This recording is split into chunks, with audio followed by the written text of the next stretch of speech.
24 घंटे में आर पार की लड़ाई थी हम लोगों के लिए और मेरी पूरी टीम के लिए। और क्रिटिकल केयर की टीम लगातार, उनके हेड डॉक्टर संजीव और उनके सेकंड मैन डॉक्टर रितु और उनकी पूरी टीम लगी रही।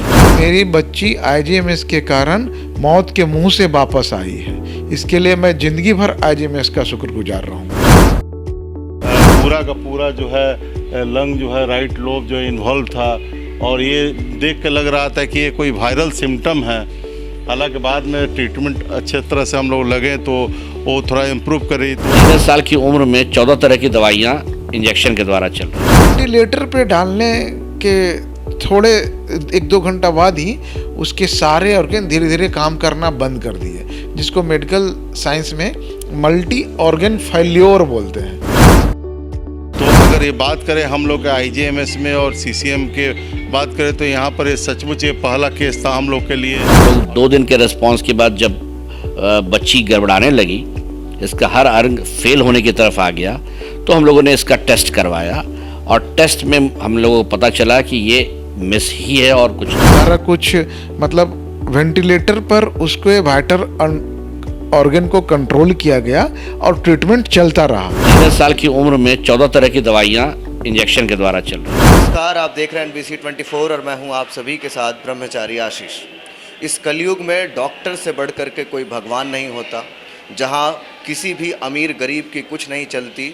अगर एक बार व्यक्ति बीमार पड़ जाए तो फिर डॉक्टर ही इस कलयुग में सहारा है। ऐसे में हम मौजूद हैं फ़िलहाल IGIMS में, जो कि पटना से एक नया मामला निकल कर के सामने आ रहा है, जहां पर 13 वर्षीय मान्या को एक ऐसी गंभीर स्थिति से जूझना पड़ा। लेकिन उसके बाद ये जो कहानी है ये इतनी आसान नहीं है, बड़ी सूक्ष्म शुरुआत है, लेकिन उसके बाद ये इतना विकराल रूप ले लेगी ऐसा किसी ने सोचा न था। दरअसल गर्मी का जो मौसम है वो शुरू हो चुका है। Nose bleeding, vomiting, loose motion ये सामान्य समस्याएं हैं, लेकिन ये इतना गंभीर रूप धारण कर लेंगी ऐसा ना कभी आप सोच सकते हैं और ना ही कभी हमने सोचा था। 13 वर्षीय मान्या को सबसे पहले लूज़ मोशन हुआ तो उनके घर वालों ने उन्हें सामान्य एंटीबायोटिक दे करके, पानी चढ़ा करके, ORS दे करके शांत करने की कोशिश की, कहीं ना कहीं ठीक करने की कोशिश की। लेकिन धीरे धीरे चल करके उनको पेशाब होना बंद हो गया। फिर 3 दिन तक कोई भी पेशाब नहीं हुआ तो उन्होंने फ़ौरन अस्पताल पहुँचे, डॉक्टरों से बातचीत की। फिर उसके बाद डॉक्टरों को भी धीरे धीरे ये मामला समझ में आया और तब उनको वेंटिलेटर पे भेजा गया। जब उनको वेंटिलेटर पे भेजा गया फिर उस दौरान उनके मल्टीपल ऑर्गन फेलियर्स देखने को मिले। तो कहाँ एक सूक्ष्म शुरुआत इतना विकराल रूप ले लेगी ऐसा किसी ने नहीं सोचा था। 5-6 विभाग की टीम IGIMS की एक साथ लगातार कड़ी मेहनत करके किसी तरीके से इस वायरल इन्फेक्शन पर काबू पा चुकी है। आप मेरे ठीक पीछे देखेंगे क्रिटिकल केयर मेडिसिन जो है वो ये डिपार्टमेंट है जो दिख रहा है।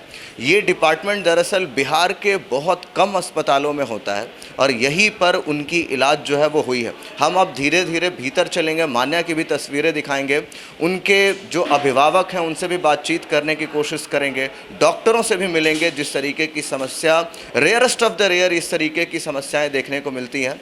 आइए चलते हैं, सबसे पहले मिलवाते हैं आपको मान्या से।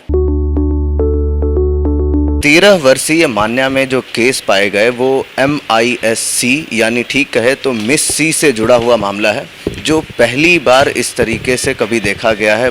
बात करें IGIMS की तो ऐसे में आपको बताते हैं कि ये MIS जो है वो मल्टी सिस्टम इन्फ्लेमेटरी सिंड्रोम है, जो कि चिल्ड्रन और एडोलेसेंट्स में पाया जाता है।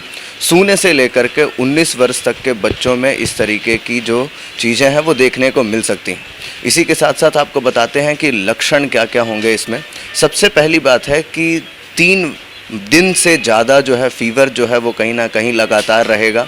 एंटीबॉडीज़ जो भी हैं वो ठीक से डेवलप नहीं हो पाती हैं कहीं ना कहीं लड़ने के लिए, और उसकी वजह से फीवर लगातार जो है वो रहता है। और फिर उसके बाद रैसेस देखने को मिलेंगे, चाहे स्किन हो, चाहे मुंह हो, चाहे पैर हो, उसमें जो छाले हैं वो देखने को मिल सकते हैं। उसी के साथ साथ हार्ट की जो फंक्शनिंग है उस पर भी एक बड़ा प्रभाव देखने को मिलता है। जिस तरीके से जो वल्व्स हैं उसमें समस्याएं आ सकती हैं, या फिर ब्लड जो सर्कुलेट होता है उसका गाढ़ापन होना भी इसमें देखा जा सकता है। फिर इसी के साथ साथ आपको बताते हैं कि तमाम सारी चीज़ें जो है इसमें देखने को मिलती हैं। कोविड-19 से जुड़े कहीं ना कहीं बैकग्राउंड देखे जा सकते हैं। RT-PCR जो टेस्ट होती है वो पॉजिटिव आ सकती है, या फिर किसी भी मित्र या परिवारजन जो होते हैं वो कहीं ना कहीं कोविड-19 से कभी एक्सपोज़र में आए होंगे। बात तो ऐसी है हमारे देश में कि जब कोविड-19 आई तो लगभग पूरा देश ही कोविड-19 के एक्सपोज़र में था। तो ऐसे में ये जो तमाम सारी चीज़ें हैं ये कंफर्म करती हैं, पूरी डॉक्टरों की टीम जो है वो लगातार जुड़ी रही। तस्वीरों में देखिए किस तरीके से जो है पूरे के पूरे तमाम जो लोग थे वो इलाज में लगे रहे। कई दिन तक कई विभागों के जो डॉक्टर्स थे वो एक साथ आकर के कहीं ना कहीं पूरा इस पर काम कर रहे थे। और उसके बाद जो है ये जो समस्या थी मिस सी की ये देखने को मिली। हमारे साथ डॉक्टर संजीव जुड़ रहे हैं, विभागाध्यक्ष भी हैं, उनसे सीधा सीधा जुड़ेंगे, बातचीत करेंगे। सर, आप लोगों की जो ये CCM है, क्रिटिकल केयर मेडिसिन यूनिट, एक तो नई डिपार्टमेंट है और आप लोग लगे हुए हैं लगातार, क्या उपलब्धि इस बीमारी को ठीक करके आप लोगों ने? सबसे पहले मैं बोलूँगा कि ये जो हमारे मरीज़ है हमारे एक फैकल्टी की बेटी है, तो इसके प्रति हम लोग की एक अलग सहानुभूति थी। और सबसे पहले जो इसने जो टिपिकल पिक्चर लेकर आई थी, जो जैसा कि गैस्ट्रोइंटेस्टाइनल सिम्टम यानी पेट की गड़बड़ी और पेट दर्द की शिकायत और साथ साथ फीवर के हिस्ट्री के साथ ये यहाँ पर एडमिट हुई थी। और धीरे धीरे इस बच्ची का स्थिति गड़बड़ाते गया, जिसके चलते सभी लोग काफ़ी चिंतित हुए कि आखिर क्या है। बहुत सारा जांच कराया गया, बहुत सारा कल्चर रिपोर्ट भेजा गया जिसमें कोई भी माइक्रोबायोलॉजिकली देखा गया कि नेगेटिव आ रहा है, कोई भी बैक्टीरिया का लक्षण नहीं था। हम लोगों ने चेस्ट एक्सरे दिखलाया, जैसा कि आप यहाँ पर देख सकते हैं कि चेस्ट एक्सरे में ये शुरुआती दौर में ये काफ़ी ही बुरा दौर था, जो पूरा का पूरा जो है लंग जो है राइट लोब जो इन्वॉल्व था। और ये देख के लग रहा था कि ये कोई वायरल सिम्टम है। हालांकि बाद में ट्रीटमेंट अच्छे तरह से हम लोग लगे तो वो थोड़ा इम्प्रूव करी। तो शुरुआती दौर में हम लोग ये कह सकते हैं कि इसको हम लोगों ने जिस तरह से मैनेज किया, खासकर जब शुरुआत जो ये धीरे धीरे बढ़ते बढ़ते ये जो बच्ची जो है शॉक में चली गई थी, चूँकि हाइपोटेंशन था। और हाइपोटेंशन जब और सीवियर हो जाता, जब ब्रेन काम करना बंद कर देता तो उस स्थिति को शॉक बोलते हैं, यानी ब्रेन को जो ऑक्सीजन जितना मिलना चाहिए नहीं मिलता है। उस कंडीशन में हम लोग के लिए इम्पोर्टेंट था कि जितना जल्दी हो सकता है इसको यूरिन आउटपुट भी कम हो गया था, धीरे धीरे यूरिन इसको एक दिन से आना बंद हो गया था। तो हम लोगों ने इसको इमिडिएटली क्रिटिकल केयर मेडिसिन के ICU में शिफ्ट करके, हमारे अंडर में 9 DM स्टूडेंट हैं जो काफ़ी ही डेडिकेटेड है। उन लोगों ने सबके प्रयास से हम लोगों ने इमीडिएटली उनको शिफ्ट करा के उसको इंट्यूबेट कराया, सेंट्रल लाइन लगाया, आर्टेरियल लाइन लगाया, एनोट्रोपिक सपोर्ट स्टार्ट कराया, कुछ डायरेटिक्स दिए। उसके बाद हम लोगों ने फिर एंटीबायोटिक भी शुरू करवाया था। बाद में इम्यूनोग्लोबुलिन स्टार्ट किया, कुछ स्टेरॉयड यूज हुआ, तब जाके धीरे धीरे 3-4 दिन के प्रयास के बाद से हम लोगों ने इसको स्टेबलाइज करने में कामयाब रह सके। ये पहला मामला था जो आप लोगों की टीम जो है वो डील कर रही थी? ऐसे तो बहुत सारे सीरियस पेशेंट को हम लोगों ने यहाँ पर बचाया है, लेकिन इस तरह का बच्चे का केस जो यूजुअली पेडियाट्रिक्स ICU में डील होते हैं, लेकिन जो एक ऐसा था कि ये ना बच्चे थे ना एकदम, ये चूँकि 13 इयर्स की बच्ची थी, तो अब चूँकि इसलिए इसको हम लोग के ऊपर जो है एक जिम्मेवारी बढ़ गया कि इसको कैसे हम लोग कर सके। यूजुअली इस तरह का केसेस जो है हम लोग अपने ICU में नहीं लेते, हम लोग एडल्ट ICU यूजुअली मेंटेन करते हैं। लेकिन और ख़ासकर ये जो साइन सिम्टम था वो मोस्टली ये परिलक्षित कर रहा था कि ये मिस सी ही है, क्योंकि इसमें करीब 90% साइन सिम्टम जो है उससे मिल रहा था। तो उसके आधार पर हम लोग ये आश्वस्त हो गए कि नहीं, ये मिस सी ही है और इसी आधार पर हम लोग मैनेज करेंगे। तो अगर ये बात करें हम लोग के IJMS में और CCM के बात करें तो यहाँ पर ये सचमुच ये पहला केस था हम लोग के लिए, और जिसको कि हम लोग को मैनेज करने का मौका मिला और अल्टीमेटली हम लोगों ने इस पर सफल हुआ। चलिए, तो संजीव सर सीधा सीधा जुड़ रहे थे, पहला मामला था ये यहाँ पर इस तरीके से, और फिर उसी के साथ अब फ़िलहाल जो बच्ची की स्थिति है, 13 वर्षीय मान्या की स्थिति है, वो ठीक बताई जा रही है। आपको हम बताते हैं किस तरीके से पूरी की पूरी जो टीम है वो लगी रही, जुड़ी रही। फ़िलहाल सर जो मान्या की स्थिति है वो कैसी है? अभी वो स्टेबलाइज है ना, अभी बेड नंबर 1 पर है। चूँकि इसका आप अलग से वीडियो लिए हुए हैं, इसलिए मैं नहीं चाहूँगा कि ज़्यादा परेशान किया जाए पेशेंट को। लेकिन मेरा पूरा doctors and nursing staff and even dedicated मेरा जितने भी टेक्नीशियन और जो सफाई कर्मी है, सब लोगों ने काफ़ी डेडिकेटेड वे में उसको देखभाल कर रहे हैं। और हम लोग को उम्मीद है कि बहुत जल्दी ही हमारे आईसीयू से स्वस्थ होकर निकलेगी। चलिए, तो अब हम मान्या के परिवार वालों से भी मिलकर के बातचीत करेंगे कि उनको किस तरीके से यहाँ पर जो तमाम सारी चीज़ें थी, क्योंकि देखिए मान्या की स्थिति इतनी बिगड़ गई थी कि उसे बाहर भेजने की तैयारी की जा रही थी एयर एम्बुलेंस से, लेकिन IGIMS ने कमाल कर दिया डॉक्टरों की टीम ने, और यहीं पर रहते हुए पटना में पहली ऐसे केस को डील किया गया है। फिलहाल बच्ची की स्थिति ठीक बताई जा रही है। बातचीत करेंगे उनके अभिभावक से। 13 वर्षीय मान्या के पिताजी जो हैं वो हमारे साथ जुड़ रहे हैं, उनसे बातचीत करने की कोशिश करेंगे। क्या नाम है सर आपका? मैं डॉक्टर राजीव हूँ, IGMS में ही as assistant professor department of nuclear medicine में स्टेट कैंसर इंस्टीट्यूट में काम करता हूँ। तो आप यहीं पे काम करते हैं। क्या समस्याएं थी सर मान्या को, जिस तरीके से ये पूरी चीज़ है, पहले लूज मोशन हुआ, फिर उसके बाद धीरे धीरे कैसे ये सर? 20 मार्च को इसको लूज मोशन शुरू हुआ था और साथ में थोड़ा वोमिटिंग भी हुआ था, तो उसको हमने घर पे ही कंट्रोल कर लिया था। और जैसा कि सभी कुछ जानते हैं, जब भी लूज मोशन या वोमिटिंग होता है तो शरीर में उसको इलेक्ट्रोलाइट मतलब पानी को बैलेंस रखना होता है। तो हमने उसको इलेक्ट्रल पाउडर, लिक्विड ORS और इवन IV फ्लूइड भी दिया था, तो वो सब कुछ सही हो गया था। 5 दिन में वो पूरी तरह स्वस्थ हो गई थी। उसके बाद उसने कंप्लेन किया कि पापा मुझे पेशाब नहीं आ रहा है, पेशाब नहीं आ रहा। तो इसके लिए हमने डॉक्टर साहब से यहाँ कंसल्ट किया, 4-5 डिपार्टमेंट में। सभी ने बोला कि एक थोड़ा सा लिक्विड और दीजिए, शायद पानी की शरीर में कमी हो। हमने दिया, फिर भी नहीं हुआ, तो हमने यहाँ एडमिट करा दिया।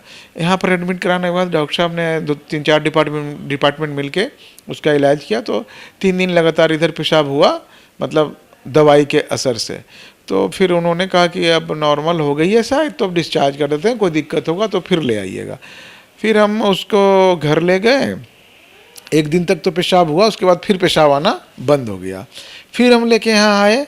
यहाँ लाने के बाद उसका फिर से यहाँ पर लोगों डॉक्टर साहब ने मतलब पानी चढ़ाया, और इस बार जो एडमिट हुई थी वो पीडियाट्रिक के ICU में एडमिट हुई थी। तो वहाँ पर फिर से पानी चढ़ाया, लेकिन वोमिटिंग 2 हुआ और उसको थोड़ा फीवर आया। उसके बाद से वो काफ़ी सीरियस होने लगी, उसका एकदम BP लो हो गया। तो आनन फानन में दौड़ के उन्होंने रिकमेंड किया कि यहाँ बिहार का इकलौता CCM मतलब क्रिटिकल केयर मेडिसिन डिपार्टमेंट है, जो बिहार का इकलौता डिपार्टमेंट है, वहाँ पे ट्रांसफ़र करते हैं। तो यहाँ पर ट्रांसफ़र सुबह 5:30 बजे वहाँ से प्लान किया ट्रांसफ़र करने का। 6 बजे यहाँ पर लाया गया, और लाते ही उसका एकदम कोलैप्स की फेज में आ गई थी मेरी बेटी। तो उसको वेंटिलेटर पे डाल दिया गया। वेंटिलेटर पे डालने के थोड़े 1-2 घंटा बाद ही उसके सारे ऑर्गन धीरे धीरे काम करना बंद कर दिए, जिसको मेडिकल साइंस में मल्टी ऑर्गन फेल्योर बोलते हैं, जिसमें हार्ट काम करना बंद कर दिया, लंग्स काम करना बंद कर दिया, आपका लीवर काम करना बंद कर दिया, आपका किडनी काम करना बंद कर दिया। तो यहाँ की टीम मिल करके धीरे धीरे सारा मेडिसिन देते गए, टेस्ट कराते गए। और देखिए, एक ही बार में मरीज का कंडीशन तुरंत सुधार नहीं हो सकता। मेरी बेटी का धीरे धीरे सिस्टम रिस्पॉन्ड करने लगा, BP कंट्रोल हुआ, और सब चीज़ जब कंट्रोल में हुआ तो करीब 75 घंटे बाद उसको वेंटिलेटर से वापस किया गया। तो ये सब जो पूरी प्रक्रिया थी ये मेडिसिन के थ्रू ही की गई? हाँ, सारा कुछ मतलब वेंटिलेटर पर उसके वाइटल ऑर्गन को कंट्रोल किया गया और ट्रीटमेंट चलता रहा। एक समय तो ऐसा आया था कि 13 इन्फ्यूजन पंप से उसको दवा चल रही थी, दोनों हाथ में चल रही थी, दोनों पैर में चल रही थी। यहाँ पर एक लगाते हैं चढ़ाने के लिए, जिसको मेडिकल साइंस में सेंट्रल लाइन बोलते हैं, वहाँ चली। इधर हमारा जांघ में फिमोरल होता है वहाँ पर लगा। तो एक समय ऐसा था कि 13 इन्फ्यूजन पंप उस पर काम कर रहा था। और मेडिकल साइंस में इसको मिराकल भी बोल सकते हैं कि मेरी बच्ची आईजीएमएस के कारण मौत के मुंह से वापस आई है। इसके लिए मैं ज़िंदगी भर आईजीएमएस का शुक्रगुजार रहूँगा। आप मौजूदा स्थिति की बात करेंगे मान्या की, फिलहाल उनकी स्थिति कैसी है, क्या कुछ वो कर पा रही हैं अब?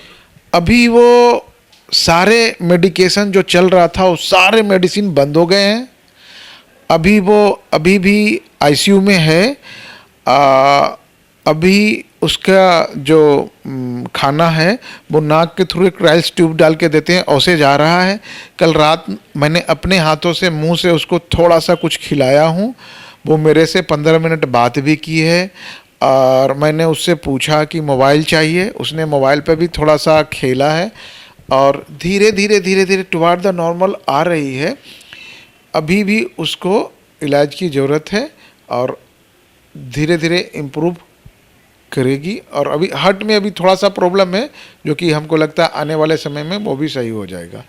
डॉक्टरों का क्या मानना था, खासकर जब ऐसी स्थिति में आप सुझाव ले रहे थे या फिर पूरी टीम बैठ रही थी, उस समय डॉक्टरों का क्या कुछ उस समय मानना था? टेस्ट तो हमने कम से कम 50 टेस्ट कराए। ऑलमोस्ट सारे में निगेटिव आया है।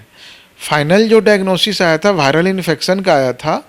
तो मैं सभी पेरेंट्स को एक मैसेज देना चाहूँगा कि कभी भी इस तरह का केस आता है तो उसको हल्के में नहीं लेना चाहिए और अपने नज़दीकी डॉक्टर से ज़रूर कंसल्ट कीजिए या कोई सुपर स्पेशलाइज्ड जो हॉस्पिटल है वहाँ पर जाना चाहिए। देखिए सर, गर्मी का समय है, अक्सर होता है नोज़ ब्लीडिंग या फिर वॉमिटिंग, इस तरीके की चीज़ें, लूज़ मोशन, क्योंकि वेव्स चल रहे होते हैं तो लूज चल रही होती तो लग ही जाता है।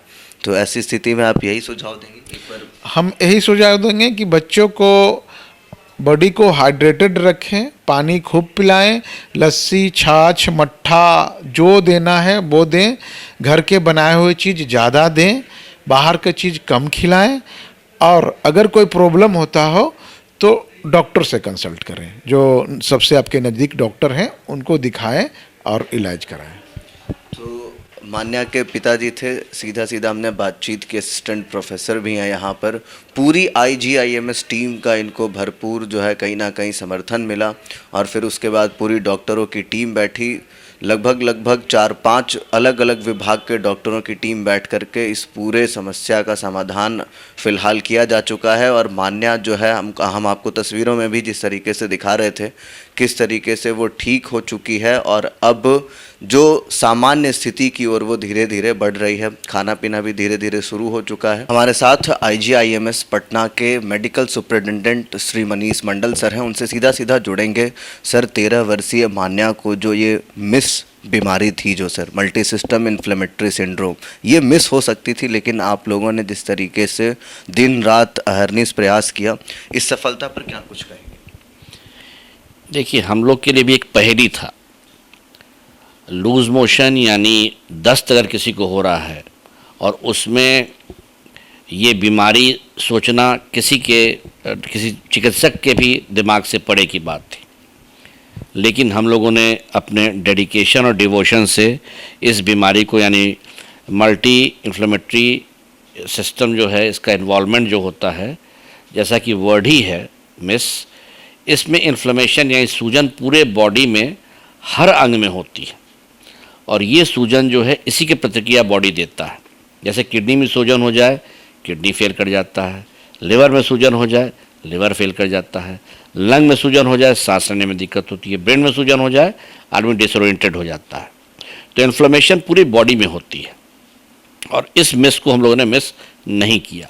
हम लोग 2 दिन के रिस्पॉन्स के बाद जब बच्ची गड़बड़ाने लगी, इसका हर अंग फेल होने की तरफ आ गया, तो हम लोगों ने इसका टेस्ट करवाया और टेस्ट में हम लोगों को पता चला कि ये मिस ही है और कुछ नहीं। और त्वरित कार्रवाई हम लोगों ने शुरू की, क्योंकि चौथे दिन आते आते मल्टी सिस्टम डिसऑर्डर में ऑलरेडी बच्ची चली गई थी, वेंटिलेटर पे ऑलरेडी बच्ची इलाजरत थी। तो हमारे पास समय मस्त 24 घंटे का था। 24 घंटे में आर पार की लड़ाई थी हम लोगों के लिए और मेरी पूरी टीम के लिए। और क्रिटिकल केयर की टीम लगातार, उनके हेड डॉक्टर संजीव और उनके सेकंड मैन डॉक्टर रितु और उनकी पूरी टीम लगी रही।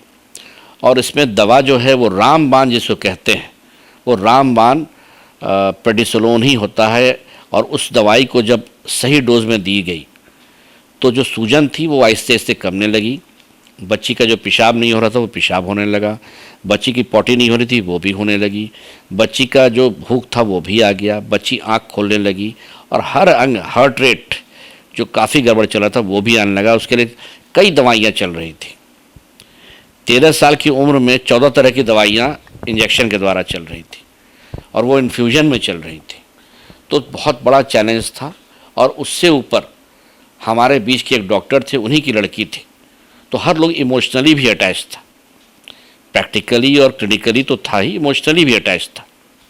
तो हम लोगों ने जो काम किया उसके लिए भगवान भी जिम्मेदार है कि वो भी हम लोग का साथ दिए और बच्ची सही ढंग से इलाजरत होकर आज हमारे बीच में है। मनीष सर, एडमिनिस्ट्रेटिव स्तर पर भी कई सारी चुनौतियां आई होंगी जिस तरीके से, तो उन सब चीज़ों को कैसे टैकल किया? देखिए, ये ऐसी बीमारी है कि जिसमें कोई भी परिजन सचकित हो जाते हैं कि कहीं बाहर जाया जाए, किसी दूसरे राज्य में या अच्छे हॉस्पिटल में जाया जाए।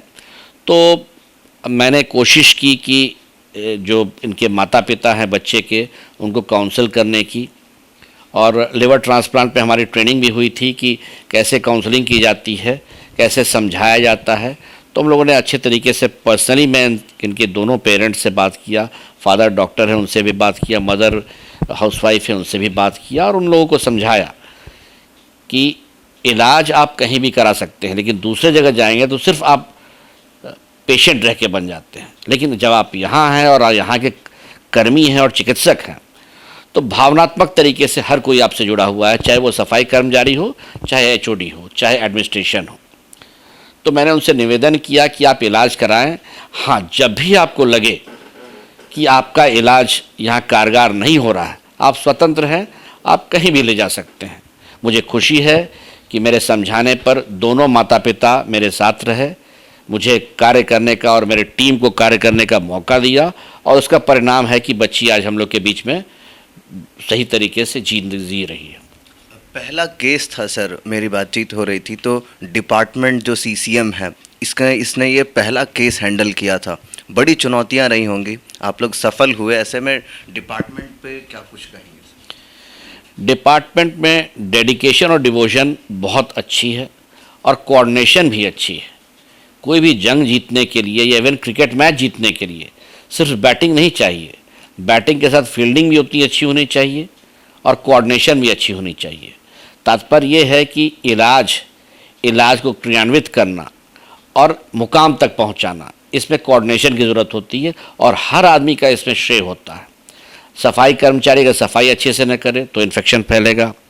टेक्नीशियन अगर वेंटिलेटर ठीक से नहीं से चलाए, लैब टेस्ट ठीक से नहीं करे तो बीमारी गड़बड़ा सकती है, मुश्किलें बढ़ सकती हैं। सिस्टर्स अगर दवाई ठीक से नहीं दें तो मुश्किल हो सकती है और चिकित्सक अगर सही गाइडेंस नहीं दें तो मुश्किल हो सकती है। इन सब के बावजूद एडमिनिस्ट्रेशन का हेल्प चाहिए होता है ताकि कोई भी लैक्सिटी नहीं हो। फ़र्ज़ कीजिए किसी सिस्टर की ड्यूटी है और वो देर से आई, तो इस बीच में कुछ भी हो सकता है। टेक्नीशियन टाइमली चला गया और दूसरा टेक्नीशियन टाइमली नहीं आया, वेंटिलेटर इफेक्ट हो सकता है। तो सबकी कोऑर्डिनेशन हम लोगों ने, मैंने अपनी तरफ से पूरी कोशिश की, कोऑर्डिनेशन हो, कोई टाइम लैक्सिटी नहीं हो, दवाइयाँ ढंग से पड़े और सबसे ऊपर था कि पेशेंट के साथ उनके जो मम्मी पापा थे, पेरेंट्स थे, उनकी काउंसलिंग करके उनको भी हम लोगों को ध्यान देना था कि वो भी इमोशनल वीक नहीं हो। तो इस पूरी प्रक्रिया में हम लोगों ने पूरी कोशिश की और भगवान की दया से सब चीज़ सही ढंग से चला और बच्ची हमारे बीच में बहुत बढ़िया से कार्यरत है। तो हमारे साथ मनीष मंडल जी थे। सीधा सीधा उन्होंने कहा कि एक पूरी टीम के बगैर कोई भी क्रिकेट मैच जीत नहीं सकते हैं और यहाँ पर तमाम, चाहे एक छोटे से छोटे सफाई कर्मी हो या फिर बड़े से बड़े डॉक्टर्स, तमाम लोग जो है वो एक साथ अहरनिश प्रयासरत रहे। और उसके बाद ये पहली सफलता कहीं ना कहीं इतनी बड़ी जो है ये नए डिपार्टमेंट ने, जो क्रिटिकल केयर मेडिसिन डिपार्टमेंट है IGIMS का, इसने इस उपलब्धि को हासिल किया। फ़िलहाल 13 वर्षीय मान्या की हालत बिल्कुल ठीक है, वो अब हंस खेल भी रही हैं, सब कुछ कर रही हैं। आगे क्या क्या कुछ होगा ये देखने वाली बात होगी। बाकी के अपडेट्स के लिए बने रहे NBC 24 पर। कैमरा पर्सन अमित के साथ ब्रह्मचारी आशीष, NBC 24 पटना।